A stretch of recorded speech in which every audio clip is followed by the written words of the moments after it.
So, hello everyone. My name is Daniel. I'm a marketing officer here at Powtoon.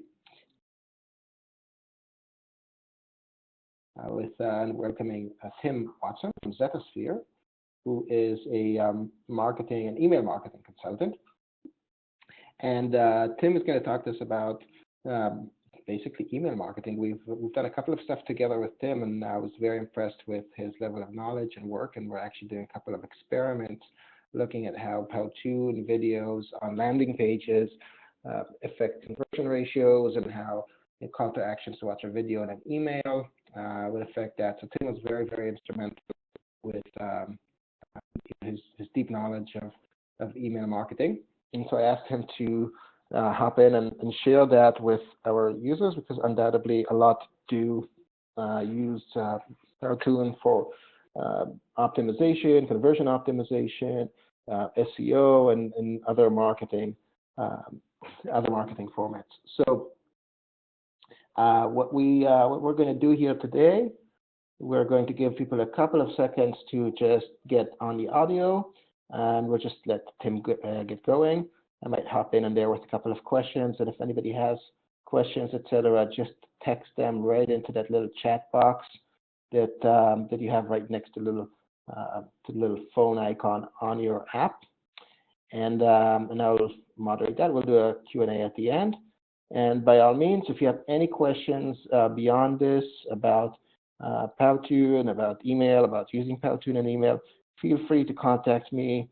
It's danielg@powtoon.com.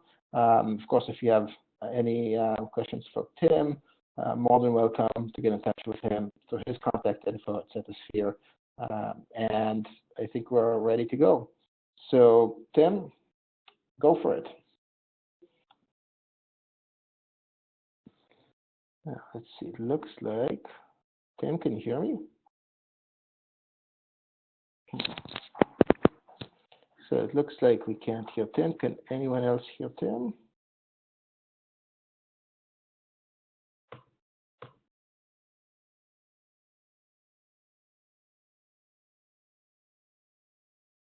Okay, looks like it would give me a minute.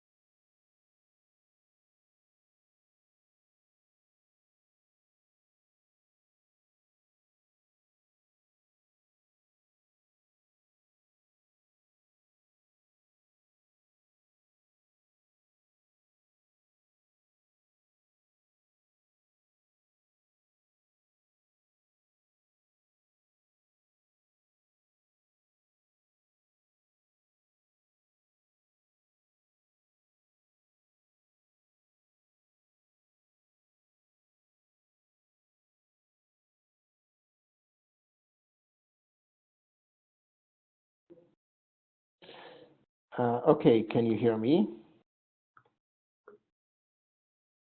Okay, great. Okay, so okay, sorry about that. What we're going to do is I'm going to disconnect and reconnect him, and we'll have to do it that way. I apologize. Give us one more second.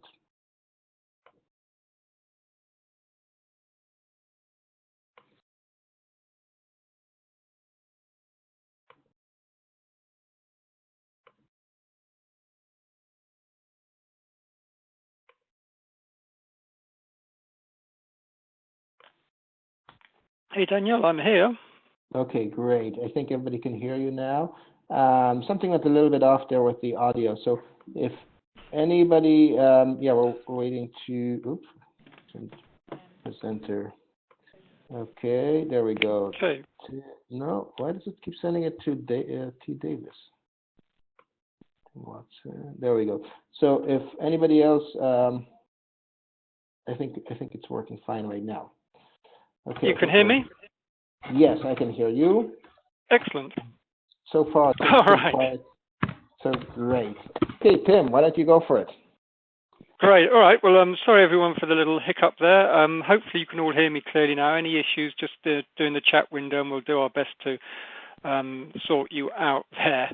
Okay. So thank you very much for joining. You're probably wondering, why should you spend the next half an hour listening to me? And it's a good question.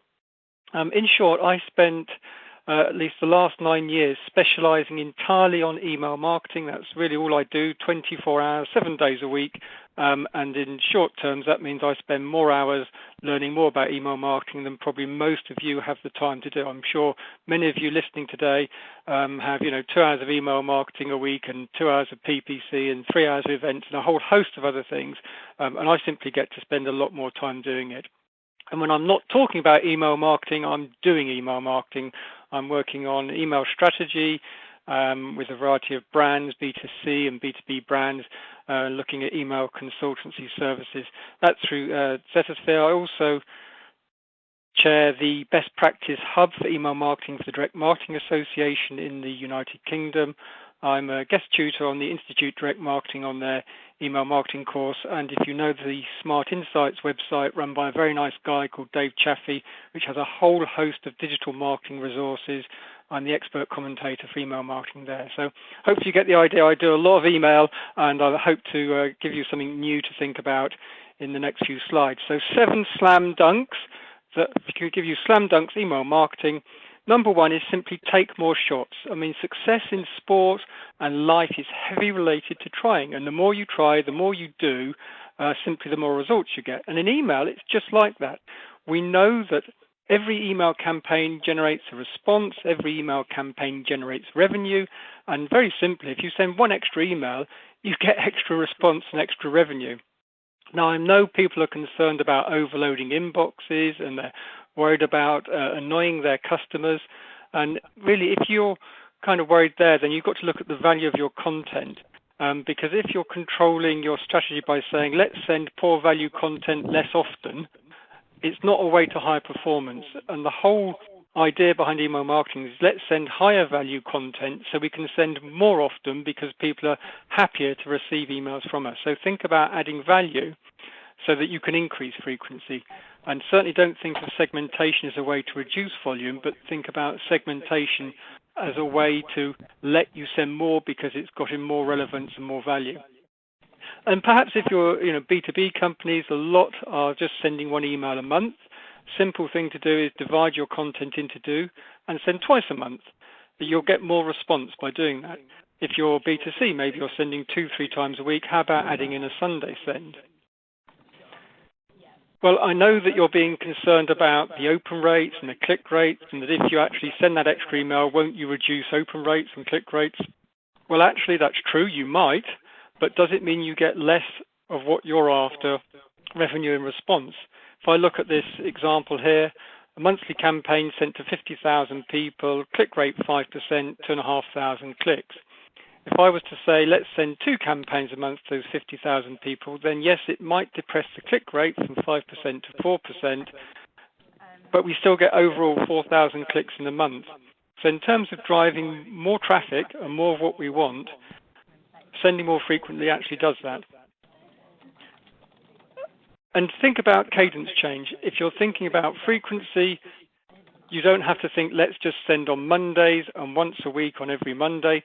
But how about changing the cadence? If you've got a big promotion coming or a big event coming, experiment with increasing the volume and frequency of emails towards that cutoff point. So you have your normal pattern of sending and then send some extra emails around that big event. You will find that gives you extra response by doing that. And your content could change as well. So your normal content, maybe it's mixed content, promote, inform, entertain, and leading up to the big promotion, focus far more on the promote content. Slam dunk number 2, make the basket bigger. If you make yourself a really big hoop, of course, you're going to get the ball in easier. And in email terms, we're talking about a bigger email list. Bigger email lists generate more revenue. Now, I'm not talking about bulking out your list with rubbish here, adding in purchase data and badly targeted competitions, all of that. I'm talking about adding in good quality data, but really having a good strategy to grow your list.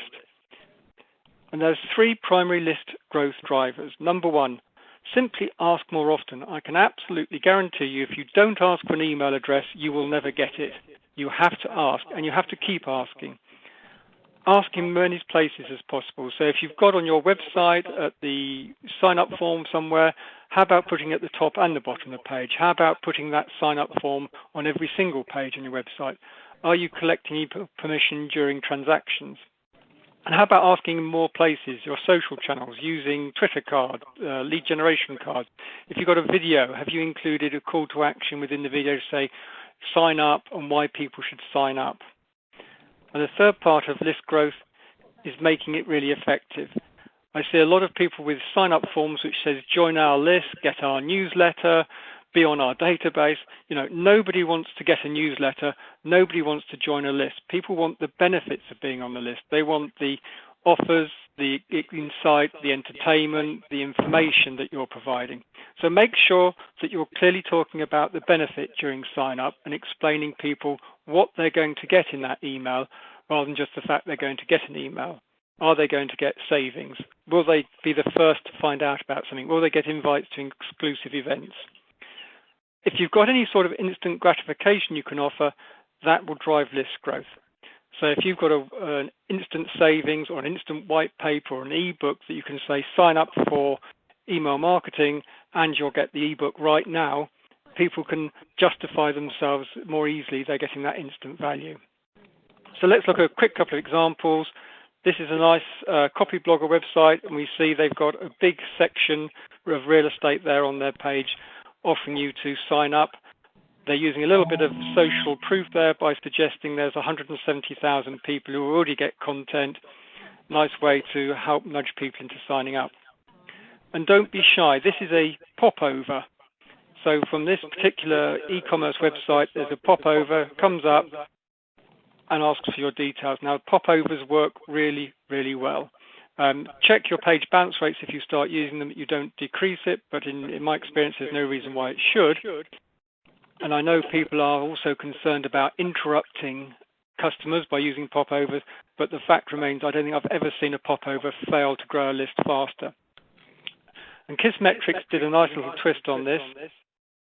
They actually added onto their pages a popover which is relevant to the actual page you're looking at. So, for example, if you go and look at the Facebook marketing page on their website and you hang around there for a few seconds, then there's a timed pop-up that comes up and says, would you like to download an ebook about Facebook?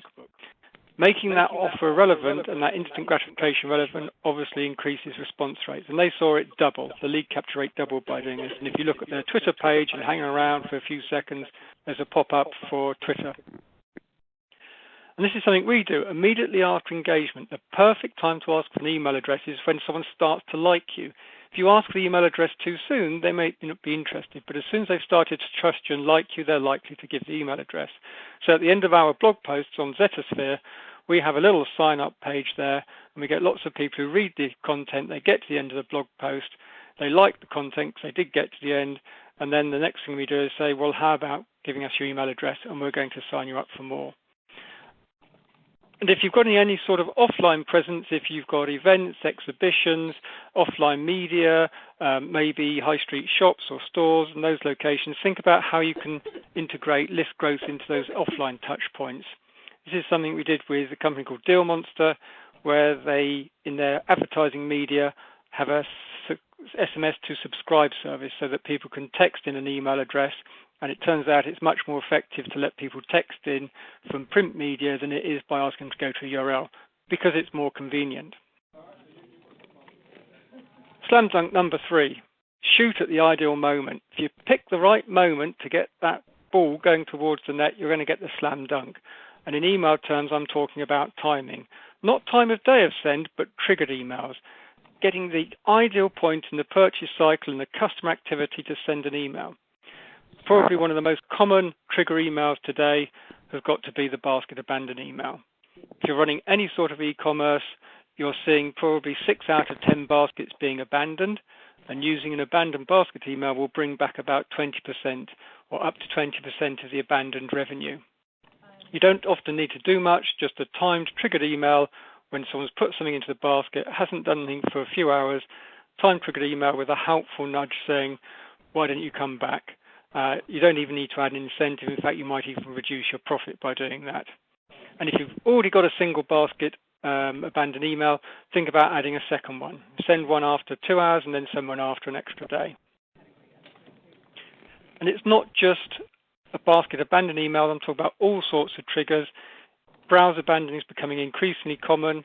This is from Amazon, where if you go and look at a particular product and you're logged in, then you may well get a targeted email within sort of 24 hours offering other sorts of products like the one you've just been browsing. Just by browsing their website, it's tracking what you're browsing and then sends helpful suggestions for alternative products. And this was when I went and had a look for lawnmowers, and then they sent me other lawnmowers that I might like.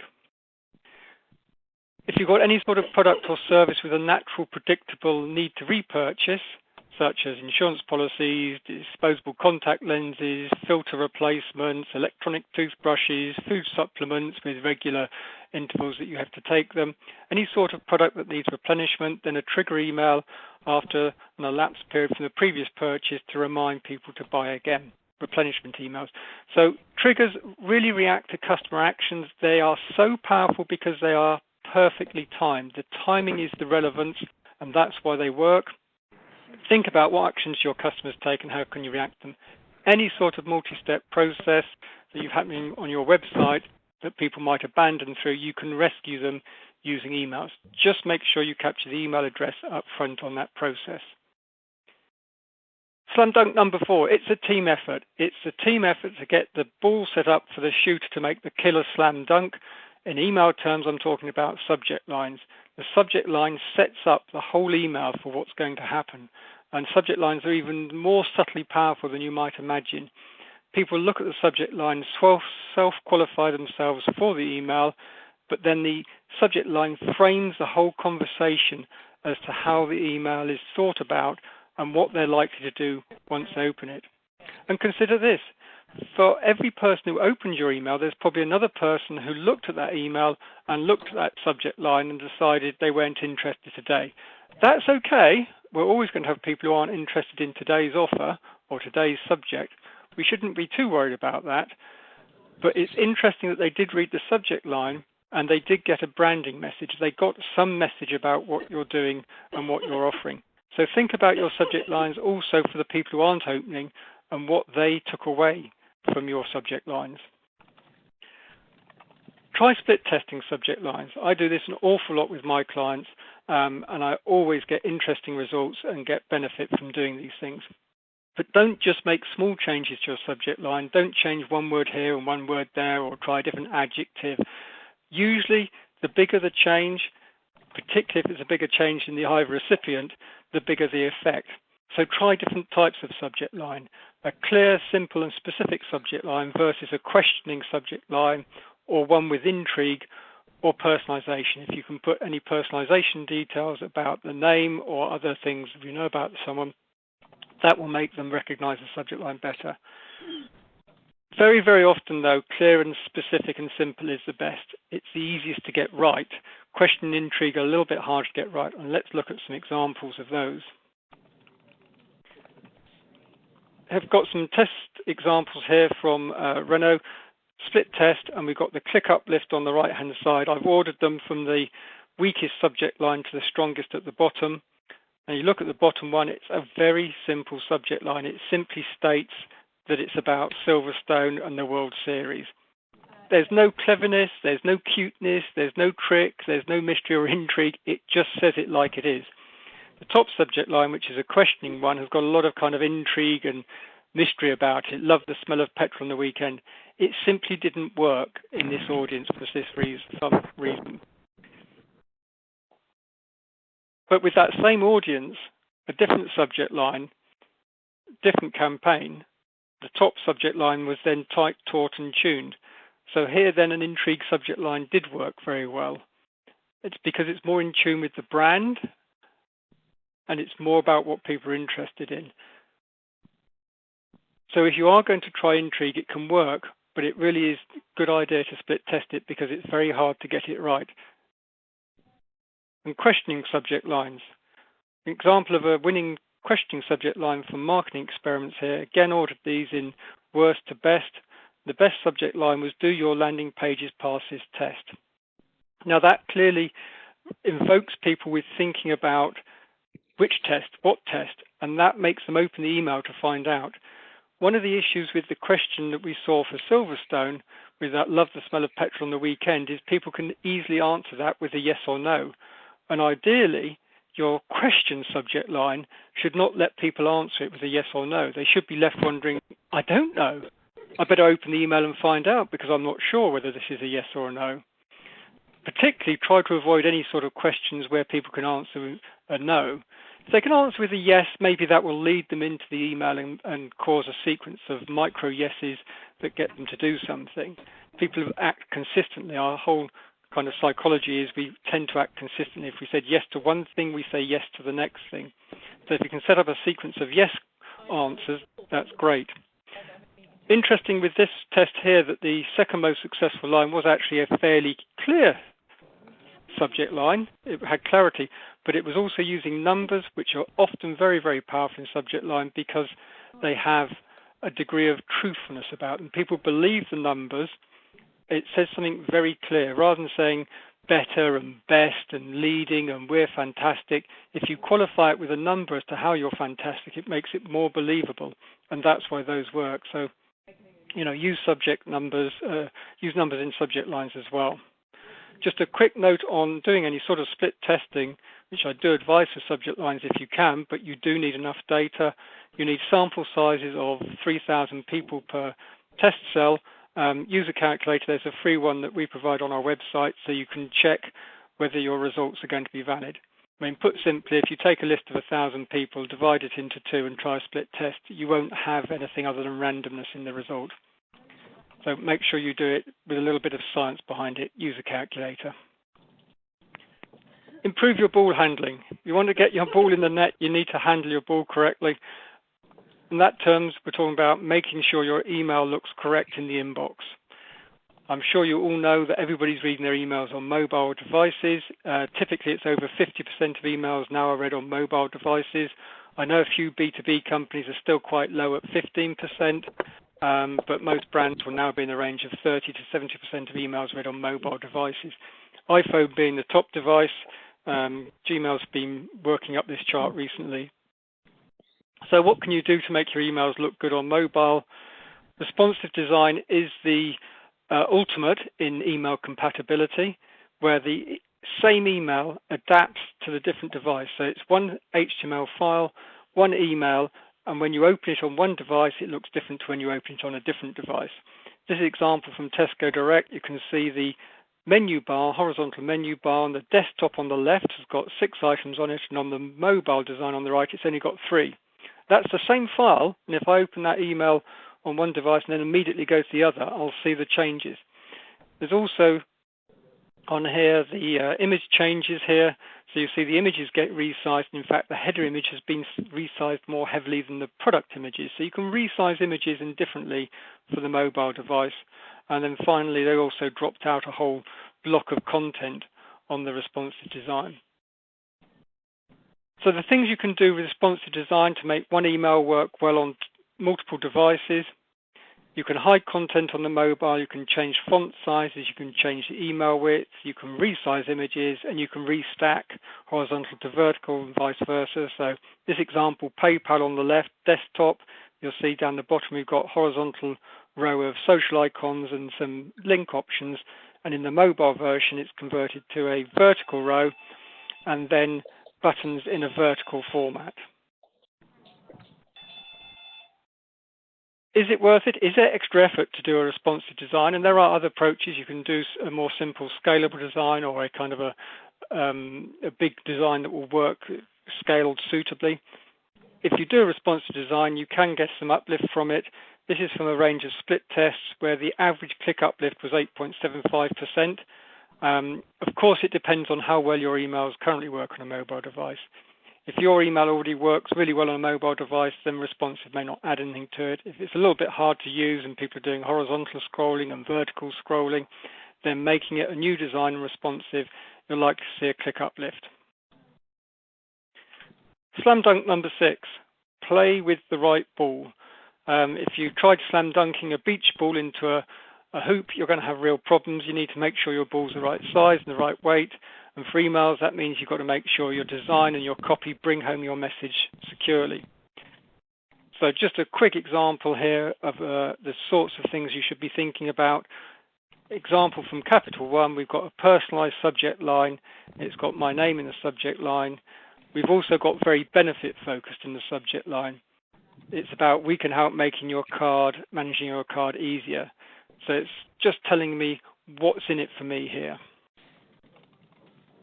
Large font for the headline. People do look at large fonts. The image particularly ties into the theme. I see a lot of emails perhaps with images which are there to make the email pretty, but they don't message. If you're going to put images into your emails, try to tie the image in so as it's messaging, it says something. If the image doesn't say something which contributes to the message that you're trying to bring home and your marketing objective, the image probably shouldn't be there. There's no point in trying to make a pretty email just to have a piece of art. No one goes to their inbox looking for art. So images really should be right bang on topic and messaging correctly. This is a nice scannable email. We've got bullets used to make it easy to see what's going on. People, of course, don't read emails, they scan them. So use short sentences, use bullet points. 3 bullet points is ideal. This particular email is reminding me that I'm a customer. It's put some information in about me so that it makes it more relevant and shows it's genuine.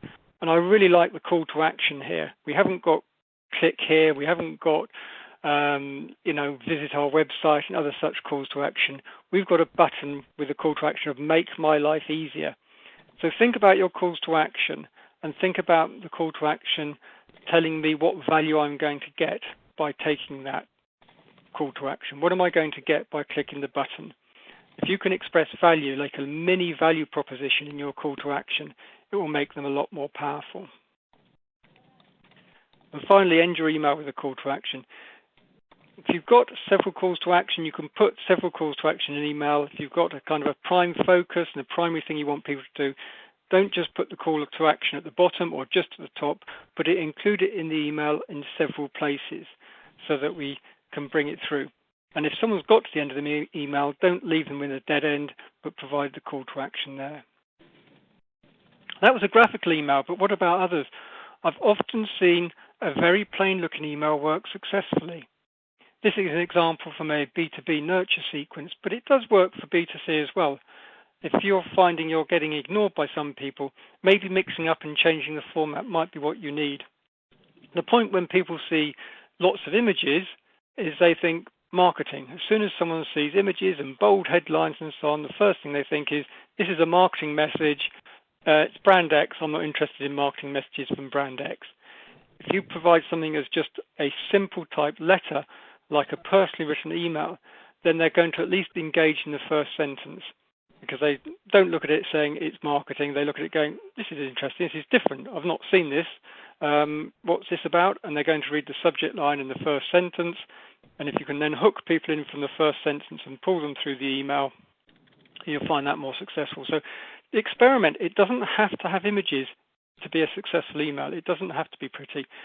I do advise still using HTML-based emails, because then you can apply formatting. So it's not quite plain text as in not formatted, but it's just a non-image-based email, a simple-looking email. If you've got account managers and that type of business, then also think about making the from name from the account manager rather than from the brand, something that people connect to. This particular email also, if you've been reading it, it's got some lovely copy in it. It's a really fun sort of copy. It reaches out in a very personal way. A little bit of humour there can go a long way. Slam dunk number 7, dazzle the audience. You should see here the animated GIF. This is from Dell. This animated GIF is just so good because it actually demonstrates the product. Now, as I was saying about images, if you're going to put an image in, put an image in that's relevant to your message. And if you're going to put an animation in, if you can make the animation relevant to your message, even better. And Dell actually managed to do both this email. They've got an image, obviously, of this flip-top notebook, and they're also showing what it does in a way that 1,000 words wouldn't be able to explain this product and this product benefit. And I know Dell reported a 109% increase in revenue on their typical emails through use of this animated GIF. So if you're going to use animation, again, see if you can message with the animation successfully, bring home what it is you're trying to say. Fantastic example there of animation. I've got a couple others as well. I mean, this is from Twitter. You may have seen this if you use Twitter. They're sending out these Twitterversary anniversary emails. Okay, it's kind of cute. It just gets your attention a little bit and gives you a little bit of delight. Brings a smile to your face, a little candle burning there. I also saw this recently, which is a sort of a whole new take on GIF images. These are GIFs, and they're using a cunning trick of using white lines to make it feel like a 3D type of experience. Those white lines cause the brain to separate foreground and background, and they give us a totally different type of GIF. I have to say I haven't seen that used in email yet, but I think there's certainly some opportunity to dazzle people with that. And of course, video. Whether it's a Powtoon or a video of something else, incorporating video into your email can give big click increases. And when I'm talking about incorporating video, I'm really just meaning putting in a still frame and that play button that when people click, it takes them to a landing page where they can actually view the video. But just like images, don't throw any old video that you happen to have into your email that isn't on message, that isn't about your objective. My 5 tips for including video in email are: include a message and a video which is on message for the campaign. Include some copy to tell people why they should play the video. Of course, put the play button and overlaid onto that video. People are trained to know what the play button does, but a little bit of copy to tell people what they can expect by watching the video and why they should spend the next 30 seconds or 2 minutes watching the video will help people go and view it. And when you use a static frame that you put as an image inside your email, don't just pick the first frame, but try and find a static frame which is particularly animated, which is particularly eye-catching, which has that element of intrigue. And this one from HubSpot, you can see they've got the Mike Volt, the Chief Marketing Officer, big wide mouth open. It's really remarkable, eye-catching stuff. And finally, with videos, when people do click through, then take them to a landing page where you've got the video and make that video autoplay. Once they've clicked through, you don't want to make them click again. And the reason for having people click through to the landing page is that ultimately an email is just a transport vehicle. You want people to click through to your landing page anyway. So whilst in theory you can embed video and make it play within an email for some email clients, there seems to be little advantage in doing it because you've still got to get people to your landing page. And if you get them to click to play the video in the email, and then you have to get them to click to play on the landing page again, you've asked them to do an extra click. And we all know every click loses people. That's why Amazon introduced one-click ordering after all. So static image, play button, bit of text to explain it, take them to the landing page.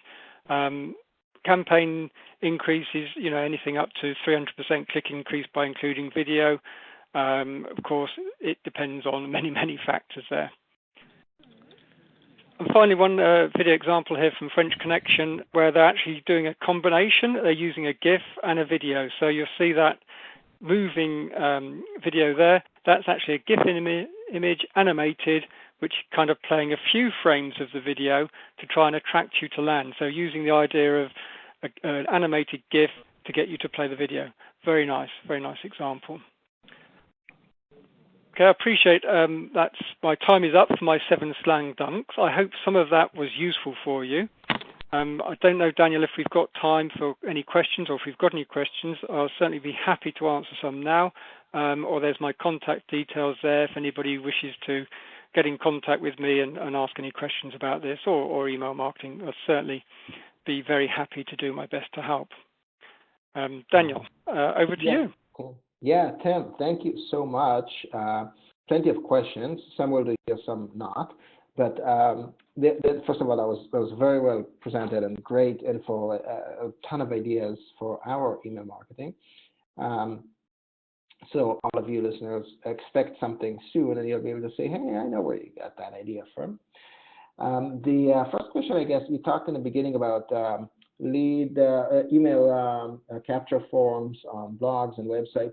Do you have any stats to share? Do you know about what percentage of, say, visitors to blogs typically would provide their email address to these forms? It's a very good question. The It's not a lot of benchmarks around. There's benchmarks around on open rates and click rates and so on. Things like sign-up rates off of websites. There aren't so many benchmarks around, but just from experience, then kind of sign-up rates by number of visitors on websites and blogs and so on. You might be talking 1%. You could push towards 2, 3%. I mean, certainly using a pop-up, you might get to 3%, 4%. But it does, it varies so much, really, Daniel. Depends on, if you're being really bold, pushing a pop-up in someone's face 15 seconds after they're there and making some, huge instant gratification incentive, or even that, they came to the website basically because of the sort of stuff you're wanting. So it does vary, but be thinking in terms of the low number of percentages. Certainly, if you're only getting sort of 0.25% of people signing up, of people who visit, then you're kind of below par, and probably you need to work on the benefit statement. Maybe your form's too long. Maybe people aren't finding it. If you're kind of getting 5% of people to sign up of people who visit, then you're doing quite well, I'd say. No, great. That was pretty good info.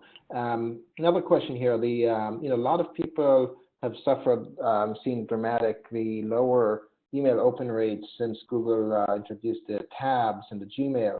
So for a lot of your email recipients of Gmail users, it seems that nowadays Google is getting a lot better at putting your emails in their promotional or spam or whatever. And I was wondering if you had any tips and any info on that at all, how to handle that. Sure. Well, I know, Groupon came out with a statement to say their results weren't very good because of Gmail. I suspect there was only half a truth in that. There was actually an interesting study by Return Path, which looked at, I think it was a couple of million inboxes and what people have been doing.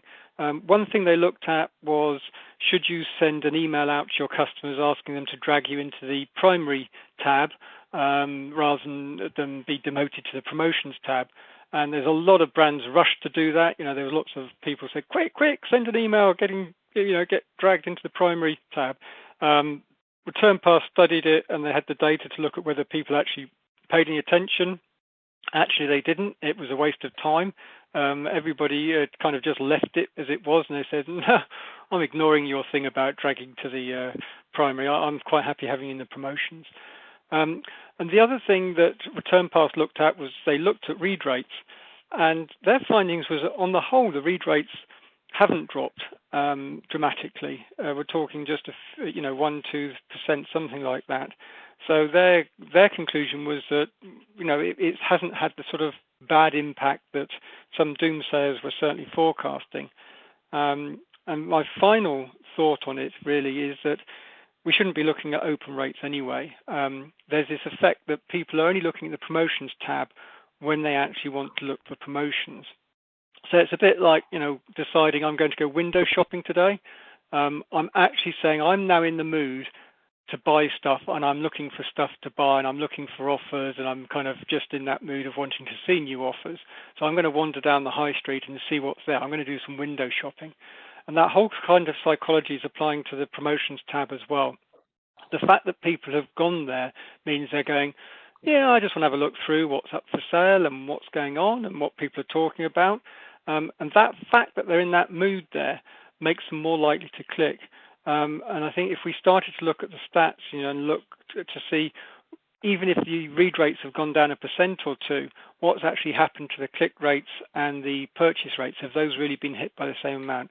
And I think we'll find they probably haven't, because the people looking at the emails are of higher quality nature in the first place. So, my tips really, if there were tips, was we're going to have to live with it. We can't do anything about it. Google will be putting promotional emails in the promotions tab. Subject lines become, doubly as important because we're in that promotions tab. More than that, work on your subject line, and we just have to live with the fact that that's where we're going to be. But I don't think it's the end or it's doom by any means. Great. Yeah. How much do you think are the open ratios, the numbers reported by the email managing softwares? How much do you think we should trust those numbers of open click through and all of those? Are they relatively accurate or roughly accurate? What are we? Do you Sure. know any data So as many of you probably know, open rate relies on an image being loaded. And if the image isn't loaded, that doesn't mean to say people haven't read the message, because they can just read the email with having images blocked. So they actually did read it, they just didn't track as an open. Open rates, therefore, are not a precise metric. They're only a rough indication. They could well be, 5% 5 to 10% lower in relative terms than actual numbers. Interesting enough, Google have been up to a few things lately. Not only did they introduce a promotions tab, but just before Christmas, they also started loading images by default. So, people are probably seeing their Gmail open rates go up right now because images are being opened by default, and therefore open tracking gets triggered by default. There aren't actually more people opening the emails, it's just more people being tracked as opening. But I always use open rate as a relative measure. If I'm looking at open rate and I don't look at it much, the key thing is look at it as a relative measure, use it to compare two campaigns, use it for split testing, but don't get hung up with the idea of, it says 20% of people opened. I wonder whether it was 25. It's a relative metric. Just use it like that. Yeah, that's a great tip. So I just wanted to share a little story of mine about, you mentioned the A/B testing of titles and content, and Sure. a funny little I did an A/B test where all I changed in the email were the destination of the links. So some people, the two, the A and the Bs, they both got identical emails except where they would, what landing page they would arrive when they clicked on the link. So for all intents and purposes, the emails were identical. And the results were conclusively that one email did a lot better than the other, which doesn't make any sense. And the reason for that is after thinking about it, was that really the software doesn't know our segments well. We have very, very different segments. And so if you have random sampling, there is a chance you will hit more of one segment in one email compared to another, unless you have very, very large data samples. So once you have different segments of audiences that are distinctly different, you need magnitudes larger samples for your study. And so really we've done a lot of work in segmenting the emails, etc. And we also still doing these tests. And what we find is that is interesting is that really once people sign up with us and we're sending them emails, we try to give them really great stuff and just kind of, we're still developing that character in the email, etc. But really our stated goal is obvious. We would like them to be paying customers, which, by the way, we're running a special offer. If you're interested, shoot me an email at danielg@Pelton, or just open the emails I'm sending you. But hey, if you're not interested in being a paying customer, that's great. We're happy to have you as a free customer. And if you don't want to get those emails, there's a big unsubscribe button at the bottom. So what we found was that if once we put that button a little bit bigger, nobody's complaining anymore. They are happy, and in fact, the unsubscribe rates haven't gotten down. So as long as they're opting to receive those emails, clearly they're interested in someday possibly purchasing. So we just keep in touch, and of course we do send a lot of emails that are not promotional in nature. We just want to keep that relationship going, and that works. So like you said, the more the merrier, and as long people know if they don't want to receive it, they don't have to. But that segment is very important. Some segments want to see more, and some want to see less, and some want to see more appropriate info, and some want to see other appropriate info. and you can't mix and match in the same study because the data won't work very well. An interesting example. Yeah, you didn't ever write that up and publish it then? No, we didn't. And like we spoke, it's much nicer to publish stuff that are case studies of other people, not your own. Yeah, because absolutely. it's seen as more real, so and more accurate. And so that's what more the kind trusted. of stuff exactly. That's the kind of stuff that you and I are working on together right now, is to generate these kind of stuff. So if anybody in the audience wants to participate in such experiments, we would love to do more of these with you and look at how different images to videos work, how different videos will affect the click-through ratios or the conversion on the page on the other side. And we're looking for different examples to feature on our website as well as others. And between Tim and us, it's you're in great hands here.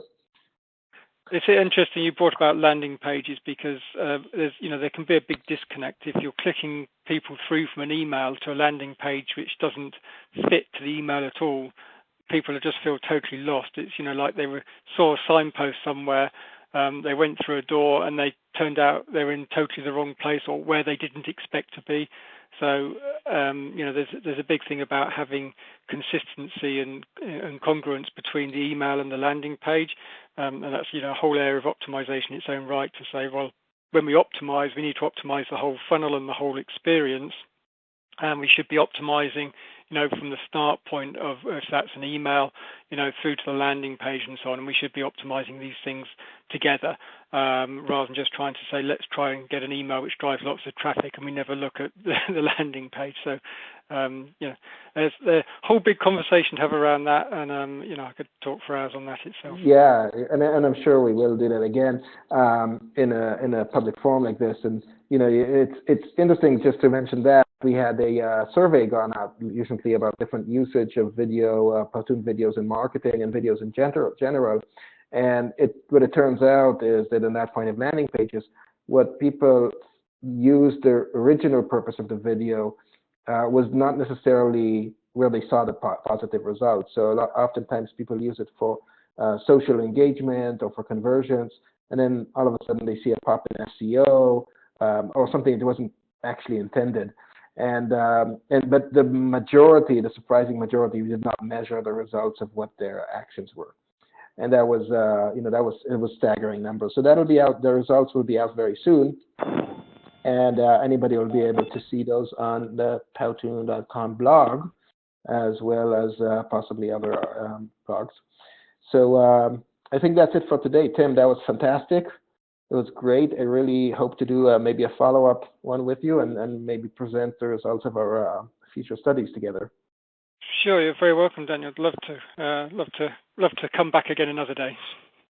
Awesome, great. Thanks for everyone, and again, feel free to contact me for anything you need. Daniel G at Powtoon. See you next time. Thank you. Bye bye. Bye bye.